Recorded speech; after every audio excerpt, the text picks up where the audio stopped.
up until a couple of years ago, the winner of the third place match would go on to face other winners, in the Confederations Cup, where the winner of the Copa America and the top three teams of the Copa America would play against the top three teams of the Euros in a global tournament. But this is not a thing anymore. So teams are playing more openly, more freely. They don't have the anxiety of playing defensively. This is sort of a meaningless match just to see who is the better of the losers. Now, looking back at the last 9 editions of the Copa America, there's a 7-2 run to the over 2.5 goals, which goes to show that these teams, no matter their profile, no matter if they have a lot of unders, no matter if they're very defensive teams, they just go out there and have fun. And they actually have too much fun because there is also a lot of red cards in those matches. But card props are not widely available, but I do like the over 4.5 cards at plus money, and maybe a red card, because Canadians, they're famous for their their good nature, and they're very polite. But when it comes to soccer, they've been kicking left and right in this tournament. Of course, they were one of the least, let's say, talented teams. It's not that they're not talented, but compared to Brazil and Uruguay and Colombia and Argentina, they're just a couple of steps behind. So they were getting a lot of, they're very physical. So I expect a very physical match as well in this third place match. But I do like goals. Not really sure how much gas Uruguay have left in the tank, because they came here to win this, and they lost to a 10-man Colombia team in the semifinals. And then after the match ended, all hell broke loose. There's people in the stands.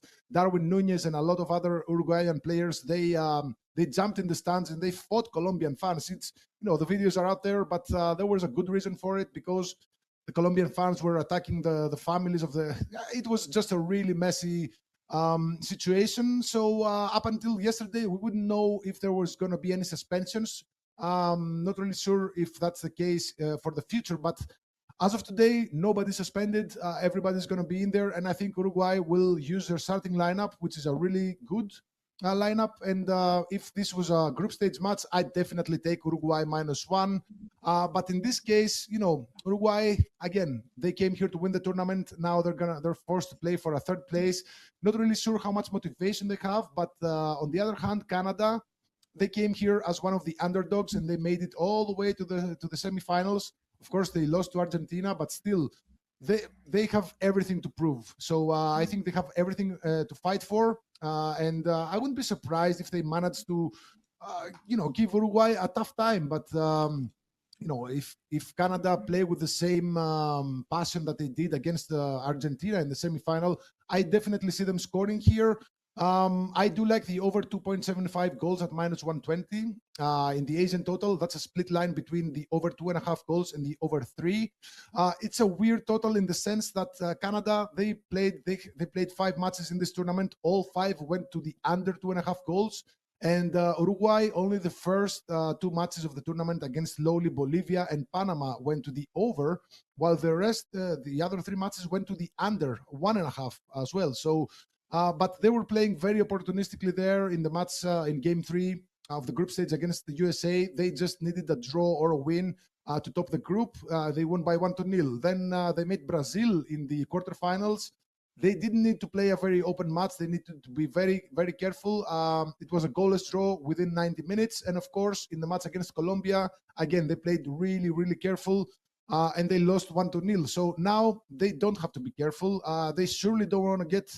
It's going to be kind of a humiliation if you lose to Canada. So I'm not really sure if Uruguay will roll over and take it, because Canada, they're going to be full of energy. Maybe they'll rotate a little bit, give some time to the to the other youngsters.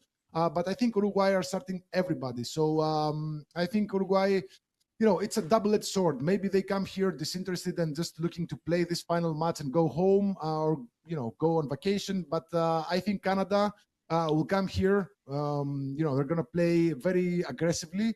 And I think Uruguay, they have it in their blood. They're very, very passionate people and very, very passionate, national teams throughout the years. So if Canada play as I expect them to, with grit, I think this is going to be a goal fest year. And again, 7 of the last 9 third place matches in the Copa America, had over 2.5 goals, and some of them went to the over 3.5 goals. So I definitely see goals here. Give me the over 2.75 at minus 120. All right, you guys know the drill here on Last Call. If you have a question for any of the handicappers, drop it in the chat. As Pavlos mentioned, he is number one in soccer, not only the last 3 days, not only the last week, but the last 30 days. He has been on a 19-3 soccer run. That's over 36 units. Right now, you can get his last 90 days of soccer, so 90 full days of soccer for $2.99 using coupon code SOC90. That package is normally priced at $4.99.